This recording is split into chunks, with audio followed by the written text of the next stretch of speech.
हाँ जी, good evening students. अभी तक जो भी मैंने आपको वीडियोस दी हैं उसमें हम लोगों ने सेल का इंट्रोडक्शन पढ़ा था। उसको हमने आपको बताया था कि कितने तरीके के ऑर्गेनिजम्स होते हैं, एक यूनिसेल्युलर और एक मल्टीसेल्युलर। फिर मैंने आपको बताया था कि हु डिस्कवर्ड सेल, सेल किसने डिस्कवर किया था। एंड प्लीज जिनका भी होमवर्क नहीं आया है, मैंने प्लीज आप रिक्वेस्ट है, प्लीज सभी होमवर्क सेंड करिए टाइम से। ये मेरी आपसे हम्बल रिक्वेस्ट है, क्योंकि आप ही को मुझे कैसे पता चलेगा कि आपको आया नहीं आया, वो होमवर्क देख के। तो प्लीज सभी का होमवर्क टाइम से आ जाना चाहिए।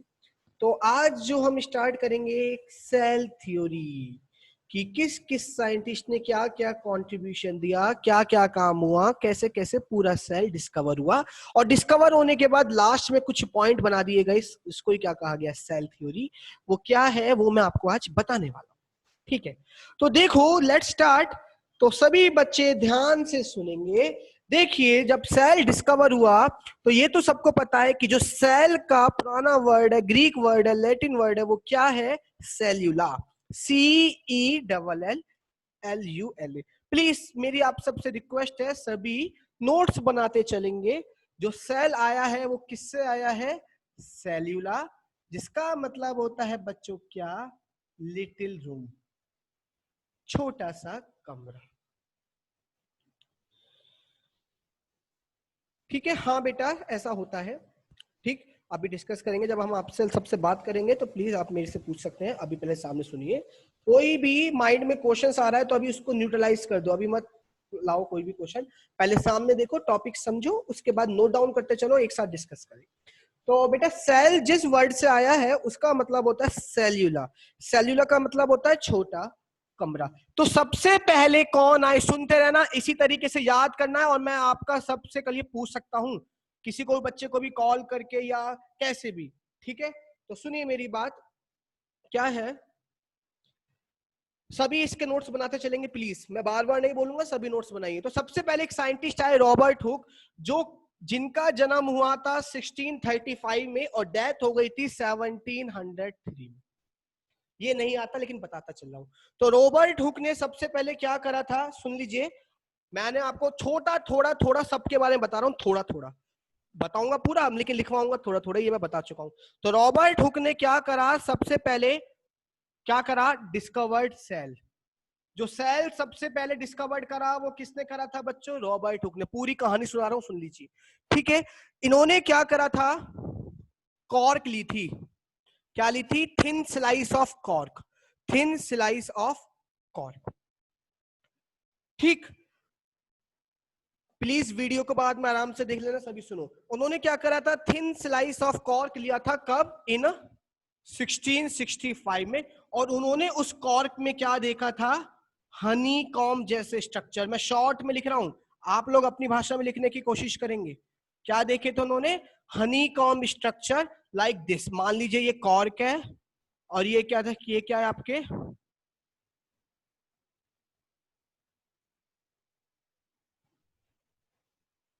और उन्होंने इसको क्या नाम दे दिया, जो एक छोटा सा पार्ट था, ये जो छोटा सा पार्ट बार बार रिपीट हो रहा है, इन्होंने इसको क्या नाम दे दिया था, सेल। क्या नाम दे दिया था, सेल।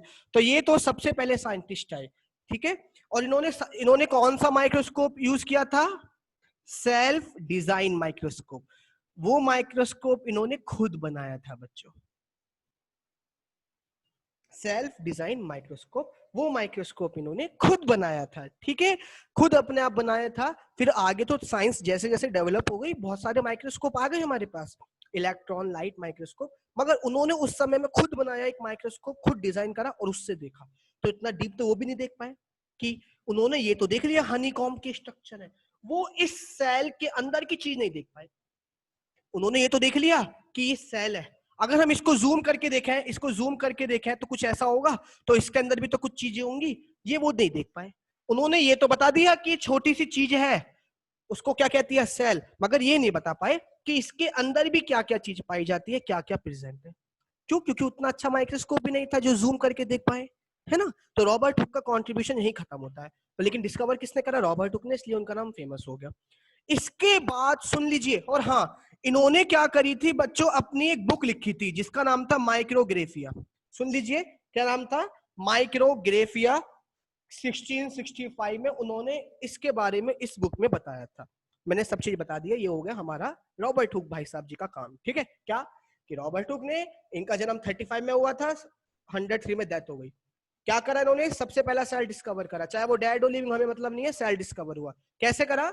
एक थिन स्लाइस ऑफ कॉर्क ली, उसको अपने बनाए हुए माइक्रोस्कोप से देखा, तो उन्होंने उस पर क्या देखा? हनीकॉम्ब स्ट्रक्चर, जैसे मधुमक्खी के छत्ते होते हैं कुछ इस तरीके से। तो जो सबसे छोटी चीज रिपीट हो रही थी उसका नाम क्या दे दिया उन्होंने? सेल। मगर वो सेल के अंदर का पार्ट नहीं देख पाए। ठीक है, और उन्होंने इसके बारे में अपने लिए एक बुक लिखी जिसका नाम है माइक्रोग्राफिया। ठीक है, यहाँ पे उनका खत्म। इसके बाद कौन आता है? सुनते रहिए मेरी बात। पहले नंबर पे कौन आए? मैं सीक्वेंस में लिख रहा हूं। सबसे पहले कौन आए? रॉबर्ट हुक जी। कौन आए? Robert Hooke. इसके बाद बच्चों कौन आया? प्लीज अभी ध्यान से सुनेंगे मेरी बात, इंपॉर्टेंट है, मैं पूछूंगा, पहले कह रहा हूं।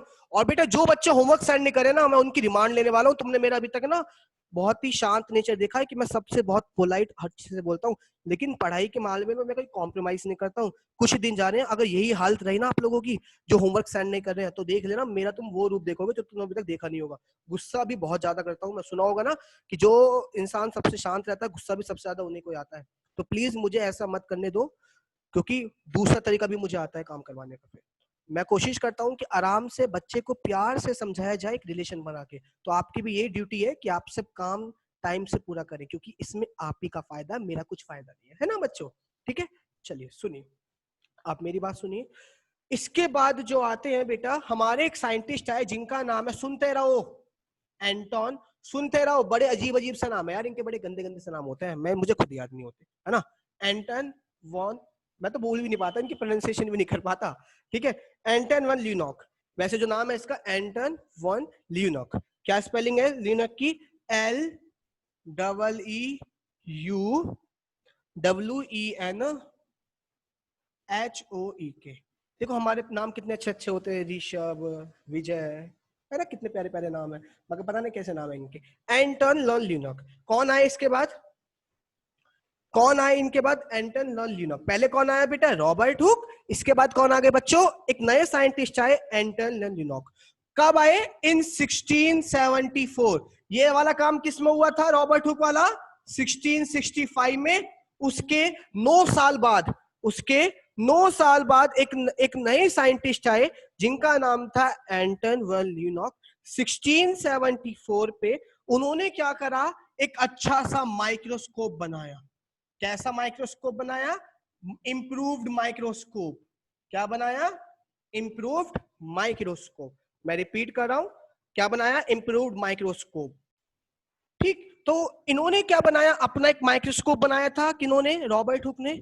वो माइक्रोस्कोप बेटा इतना अच्छा नहीं था, तो उन्होंने एक अच्छा सा माइक्रोस्कोप बनाया, इंप्रूव माइक्रोस्कोप बनाया।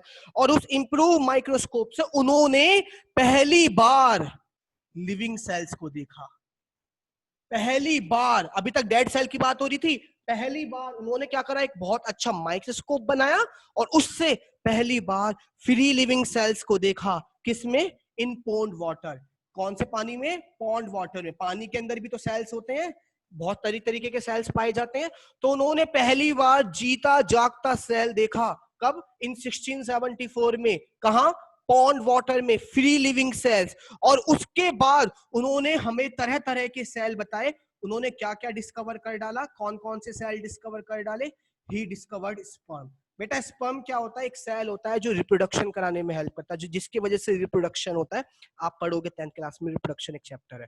तो स्पर्म क्या होता है बेटा? आपका एक क्या होता है? एक सेल है जो रिप्रोडक्शन में हेल्प करता है। ठीक है, तो उन्होंने क्या करा? इन्होंने स्पर्म को डिस्कवर करा। किस किस के स्पर्म को डिस्कवर कर लिया? डॉग्स।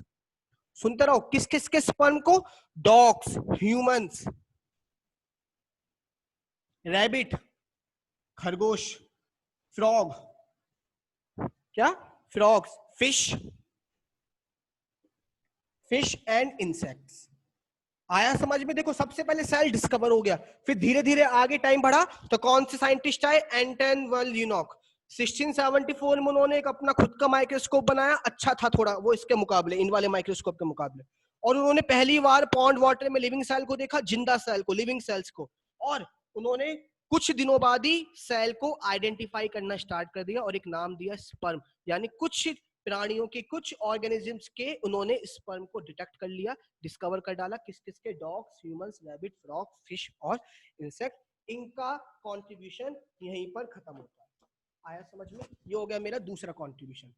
मैं पूरी बताता जा रहा हूँ। और बेटा अगर कोई सोच रहा हो ना कि भैया ये एग्जाम में आएगा नहीं आएगा, मुझे नहीं पता आएगा नहीं आएगा, मेरा पार्ट है सारी चीजें पढ़ाना। मैं एग्जाम के लिए नहीं पढ़ाता, मैं नॉलेज के लिए पढ़ाता हूँ। एग्जाम अपने आप अच्छे हो जाएंगे अगर नॉलेज अच्छी है तो। एग्जाम के लिए पढ़ाता हूँ उसका मतलब ये नहीं कि मुझे नंबर से मतलब नहीं है, मतलब सबसे पहले मेन चीज नॉलेज।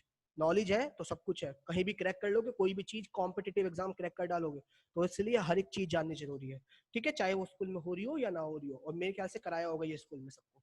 अगले साइंटिस्ट कौन आए? थर्ड, तीसरे नंबर पे जो साइंटिस्ट आए बेटा, वो आए थे रॉबर्ट ब्राउन। कौन आए थे? मैं इरेज कर दूंगा, प्लीज उतारते चलो। कौन आए? Robert brown. मजा आएगा इस चैप्टर को पढ़ने में, सुनते चलो।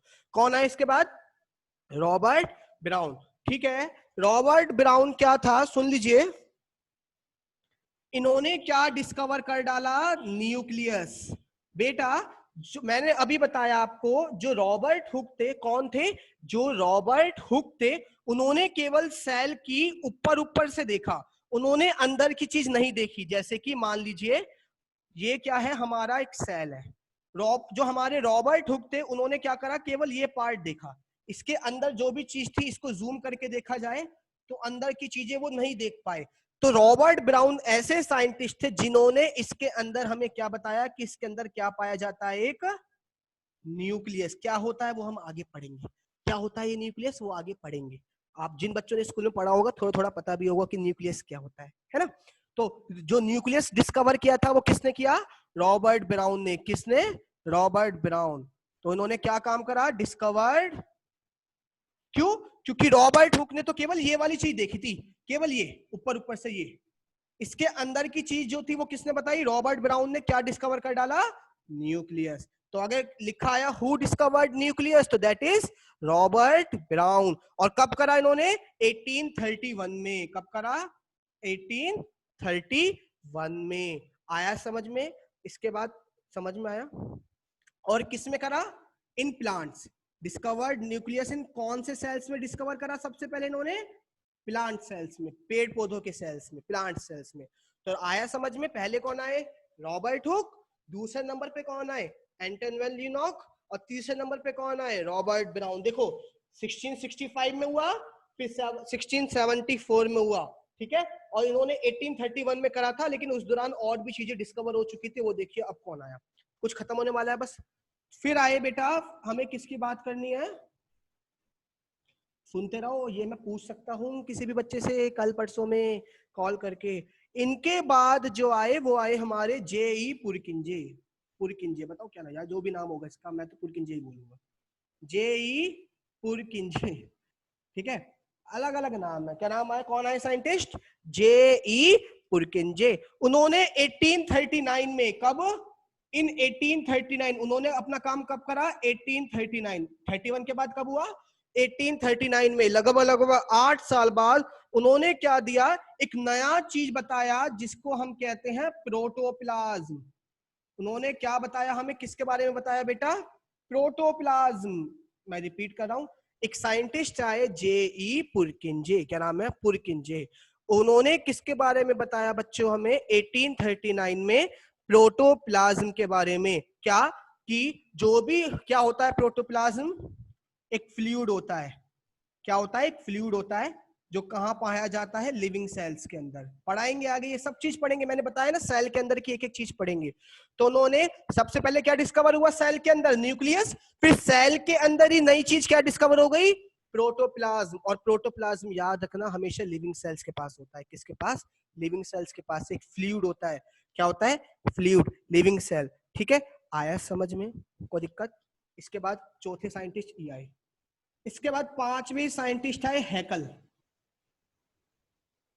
कौन आए? 6 साइंटिस्ट आए थे ओवरऑल जिन्होंने अपना लास्ट, सॉरी ये लास्ट ही है, मतलब 5 साइंटिस्ट आए थे। कौन आया फिर? हैकल। HAECKEL। हैकल। ये कब आए? 1866 में। इन्होंने अपनी थ्योरी कब दी? 1866। उन्होंने हमें ये बताया क्या? कि जो आपने सुना है, आपने देखा होगा, आपके अंदर आपकी कुछ हरकतें आपकी मम्मी की होंगी, कुछ आदतें आपकी मम्मी की होंगी, कुछ आदतें आपकी पापा की होंगी। तो आपकी यानी उनकी जो जीन्स है, जो उनके जीन्स है, आदतें हैं, जीन्स, वो आपके अंदर ट्रांसफर हुए हैं। जैसे कि कुछ की आंखें किसी की मम्मी पे जाती हैं, कुछ की आंखें किसी के पापा के ऊपर जाती है ना। तो वो कहाँ स्टोर होते हैं हमारे जीन्स? न्यूक्लियस के अंदर। कहाँ स्टोर होते हैं? न्यूक्लियस के अंदर। ये किसने बताया हमें? हैकल ने। कब बताया? 1866 में। तो हैकल ने हमें क्या बताया कि न्यूक्लियस, लिख लो बस, लास्ट है ये, nucleus was responsible, nucleus was responsible for storing and transmitting और ट्रांसमिटिंग हेरिडेटरी कैरेक्टर्स। हेरिडेटरी का मतलब होता है जो आपको अपने मम्मी पापा से मिलते हैं कैरेक्टर। तो वो कहाँ स्टोर होता है बेटा? न्यूक्लियस के अंदर। ये किसने बताया हमें? हैकल ने। इस तरीके से यहां पर सेल का पूरा पार्ट खत्म। अब इसके बाद 3 साइंटिस्ट आए, उन्होंने सबको कंबाइन करके कुछ 3 नए पॉइंट बताए और उसी को हमने क्या नाम दे दिया? Cell theory. मगर हुआ क्या क्या काम था? ये हुआ था, किसी को दिक्कत है तो मुझे कॉल करके पूछेगा। अब हम आगे पढ़ेंगे सेल थ्योरी। ये तो हमने पूरा डिस्कवरी पढ़ ली सेल की, कि क्या क्या हुआ सेल के साथ, कब कब कैसे। अब सेल थ्योरी क्या है? कुछ थ्योरी है सेल्स की जो हर सेल पे फॉलो होगी। थ्योरी का मतलब कुछ चीजें हैं, कुछ इंपॉर्टेंट थिंग जो सेल के ऊपर बात करेंगे। आज हम वही कंप्लीट करेंगे तो हमारा सेल थ्योरी भी खत्म हो जाएगा। चलिए ठीक है, आगे स्टार्ट करते हैं। ओके ठीक है बच्चों, तो यहाँ पर हमने क्या पढ़ लिया? पूरा डिस्कवरी पढ़ लिया सेल का। अब इन्हीं साइंटिस्ट के बाद ना कुछ साइंटिस्ट आए, उन्होंने अपनी सेल थ्योरी बना डाली कि ये जो सेल्स हैं, हर सेल इन चीजों को फॉलो करेगा। कुछ कॉन्सेप्ट है, कुछ छोटी छोटी बातें हैं, उसी को क्या कहा गया हमने? Cell theory. वो क्या है वो मैं लिखने वाला हूँ, ये सबको याद होना चाहिए। सबसे पहले रॉबर्ट हुक ने डिस्कवर करा, लिविंग सेल एंटन वैन लीनक ने करा, रॉबर्ट ब्राउन ने न्यूक्लियस डिस्कवर करा, जेई पुरकिंजे ने प्रोटोप्लाज्म डिस्कवर करा, हैकल ने क्या बताया कि न्यूक्लियस के अंदर ही इंफॉर्मेशन स्टोर होती है, जो भी हमारी इंफॉर्मेशन है। अब मेरे अंदर भी तो कुछ इंफॉर्मेशन है, मेरी जो आदतें हैं वो मेरे सेल्स के अंदर कहाँ स्टोर होंगी? न्यूक्लियस के पास। ठीक है, तो जो मेरे न्यू बॉर्न आगे जनरेशन आएंगी, वो जो ट्रांसफर कराएगा, वो कौन ट्रांसफर कराएगा? न्यूक्लियस ही ट्रांसफर कराएगा उनमें जो मेरी आदतें होंगी, है ना। चलो आगे सुनो। अब सुनिए बच्चों, तो इसी के बाद अब हमारी क्या बन जाती है? एक सेल थ्योरी बन जाती है। ठीक है, सुन लीजिए, अब मेरी बात ध्यान से सुनेंगे। क्या है? हेडिंग डाल लीजिए सेल थ्योरी, ये आज का लास्ट है। सेल थ्योरी क्या बनी? ये थ्योरी किस किस साइंटिस्ट ने मिलके दी है? उनके नाम लिख लो। सबसे पहले दी जैकब,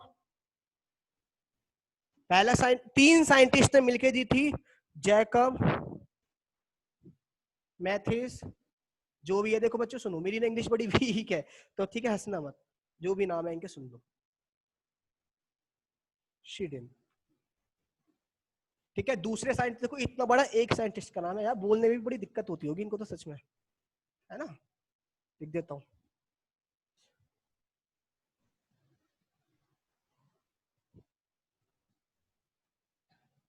ओके, इस कौन थे दूसरे साइंटिस्ट? कौन आए थे जिन्होंने मिलके, तीनों ने मिलके एक साथ थ्योरी दी है, यानी तीनों के पॉइंट को मिला के थ्योरी बनी है? स्वैन। शॉर्ट में इनको हम कहते हैं स्वैन। ये तो अच्छा सा, ये तो पता है। ठीक है, और लास्ट आता आर विर्चो। ये 3 साइंटिस्ट थे, तीनों ने मिलकर थ्योरी दी है। आप जनरली ये सुनते हैं कि शेडन और स्वैन ने मिलकर दिया। ये पूरा नाम याद करने की जरूरत नहीं है, केवल ये वाला पार्ट और ये वाला पार्ट याद कर लो बस, और कोई नीड नहीं है। तो इन दो, आपने स्कूलों में सुना होगा कि इन दोनों ने थ्योरी दी है, मगर मैं बता रहा हूँ तीनों ने मिलकर दी थी। पहले इन दोनों ने दी थी, लास्ट में ये आए थे साइंटिस्ट, तो इनका भी फिर, लेकिन हम बोलते हैं कि इन्होंने भी सेल थ्योरी में अपना पार्ट बताया है। तो तीनों साइंटिस्ट ने मिलकर एक थ्योरी बनाई। वो क्या थ्योरी है, आज यही हो पाएगा। तो देखो, पहला पॉइंट उन्होंने क्या बताया सेल थ्योरी में? ऑल ऑर्गेनिजम्स, लिखते चलेंगे सभी बच्चे, नोट्स बनाते चलेंगे। All organisms are composed of cell. All organisms are composed of cell. इस धरती पे, इस ब्रह्मांड में, इस पृथ्वी पे जितने भी ऑर्गेनिजम्स हैं, वो सब किससे मिलके बने हैं? सेल से। ठीक है, एंड सेल प्रोडक्ट्स। और जो सेल के अंदर चीजें उनसे, जैसे सेल के अंदर माइटोकॉन्ड्रिया, ऑल, चाहे वो प्लांट्स की बात कर लें चाहे एनिमल्स की, वो सेल या उनके प्रोडक्ट से मिलके ही बने हैं, जैसे माइटोकॉन्ड्रिया, गोल्गी एपेरेटस से, है ना। तो जितने भी ऑर्गेनिजम्स हैं वो सब सेल से मिलके बने हैं। ये था सेल थ्योरी का पहला पॉइंट। दूसरा पॉइंट क्या बताया गया, all metabolic reactions, all metabolic reactions, ये पेपर में पक्का आती है अगर कोई स्कूल में ढंग से उसको पढ़ाया जा रहा है तो, पक्का कोई छोड़ता नहीं है इस टॉपिक को। All metabolic reactions take place in cells. जितनी भी मेटाबॉलिक रिएक्शन होती है, बेटा बता देता हूं, आप लोग खाना खाते हो तो खाना खाने के बाद जो आपकी बॉडी के अंदर सांस ले रहे हो ना, वो भी सब काम सेल के अंदर होता है। यानी हर एक छोटे से छोटा काम, खाना, सोचना, सोना, आप हर चीज जो बेसिक मेटाबॉलिक एक्टिविटीज हम करते हैं वो सभी के सभी कहाँ होती है, सेल। आप ऑक्सीजन लेते हो, वो ऑक्सीजन आपकी बॉडी के अंदर जाती है, वो बॉडी के अंदर ब्लड में मिक्स होती है, और फिर ब्लड उस ऑक्सीजन को जगह जगह हर सेल्स के पास पहुंचाता है। यानी वो ऑक्सीजन हमें नीड नहीं है, किसको नीड है, सेल को नीड है ना। तो अगर सेल को ऑक्सीजन नहीं मिलेगी तो तबीयत खराब होगी। जैसे आपने सुना होगा, कभी कभी सुना होगा क्या, कि दिक्कत हो जाती है ऑक्सीजन की कमी से। क्यों? क्योंकि ऑक्सीजन की कमी से फालिस पड़ जाता है, पैरालाइज भी पड़ जाता है। क्यों? क्योंकि दिमाग में जब ऑक्सीजन की कमी, यानी जहां जहां ऑक्सीजन ढंग से पहुंचेगी वहां सेल अच्छे से काम करेगा। जब जब ऑक्सीजन स्टॉप हो जाएगी, आप लोगों को देखते हैं ना, दम घुटने लग जाता है जब एकदम ऑक्सीजन नहीं मिलती। क्यों? क्योंकि आपके सेल्स को लगातार ऑक्सीजन चाहिए काम करने के लिए, और अगर वो ऑक्सीजन नहीं मिली तो कोई भी मेटाबॉलिक रिएक्शन नहीं हो पाएगी सेल के अंदर, और सेल क्या हो जाएंगे, धीरे धीरे मरते चले जाएंगे, खत्म होते चले जाएंगे, डेड हो जाएंगे, और एक टाइम पे आप डेड हो जाओगे अगर आपको ऑक्सीजन नहीं मिलती। तो उसी तरीके से मैं कह सकता हूँ, जितनी भी मेटाबॉलिक रिएक्शंस है वो सब कहाँ होती है, सेल्स के अंदर। तीसरा क्या है, all cells are arise from pre existing cell. यानी जैसे हम लोग भी क्या थे, सबसे पहले एक छोटे से सेल थे, तो हम भी किसी ना किसी सेल से आए होंगे। कोई भी सेल अपने आप नहीं बनता, जितने भी नए सेल्स होते हैं वो किसी पुराने सेल से बनेंगे। जैसे हम लोग हैं, हम अपने मम्मी पापा से आए हैं, हमारे मम्मी पापा वो अपने फादर से आए होंगे। यानी हर कोई, हर सेल किसी पुराने सेल से आया है, कोई भी नया सेल अपने आप नहीं बनता। ठीक है, प्री एग्जिस्टिंग सेल से ही, जो पहले के सेल थे उन्हीं से नए सेल बनते हैं। याद रखना, बॉडी के अंदर अगर कोई सेल खराब हो गया तो पुराने सेल से ही नए सेल बनते हैं। पहले में छोटा सा एक सेल था, फिर थोड़ा सा बड़ा हुआ, सेल बढ़ गए, फिर और बड़ा हो गया। देखो धीरे धीरे मैं क्या हो रहा है, मेरी हाइट बढ़ती जा रही है, मेरी ग्रोथ बढ़ती जा रही है। तो इसका मतलब क्या है कि मेरे अंदर सेल बढ़ते जा रहे हैं। तो यानी जितने भी सेल्स आए हैं वो किसी एक सेल से आए, स्पर्म से, है ना, उसी सेल से वो बहुत सारे सेल बनते चले गए। तो हर सेल किसी प्री एग्जिस्टिंग सेल से ही आता है। All cells are arise from pre existing cell. कोई भी ऑर्गेनिज्म अपनी जब जिंदगी स्टार्ट करेगा तो एक सिंगल सेल से स्टार्ट करेगा। ठीक है, आया समझ में? लास्ट वाला यही पॉइंट है, लिख लीजिए और खत्म आपका। एवरी ऑर्गेनिज्म, चाहे वो आप हो, चाहे मैं हूं, चाहे प्लांट्स हो, चाहे अमीबा हो, कोई भी हो, every organism starts its life, as a single cell, as a single cell. कोई भी ऑर्गेनिज्म, जैसे मैं भी हूं, तो सबसे पहले जब मेरा जन्म हुआ होगा, जन्म से मतलब जब मेरे को, मतलब जब भी मेरी कोई उत्पत्ति हुई होगी हल्का सा भी, तो पहले मैं एक सिंगल सेल होऊंगा, उसी सेल से फिर मैं बढ़ता चला गया। यानी हर ऑर्गेनिज्म, चाहे वो कोई भी हो, एक अपनी लाइफ जब भी स्टार्ट करेगा तो एक छोटे से सिंगल सेल से स्टार्ट करेगा। फिर वो सेल डिवाइड होते चले जाएंगे, होते चले जाएंगे, डिवीजन होता चला जाएगा, और आप क्या हो जाओगे, बड़े हो जाओगे, आपका पूरा स्ट्रक्चर बन जाता है। ठीक है, लेकिन सबसे बेसिक फंडामेंटल क्या है, हम जो पढ़ रहे हैं वो सेल है। हम सब किससे मिलकर बने हैं, सेल से।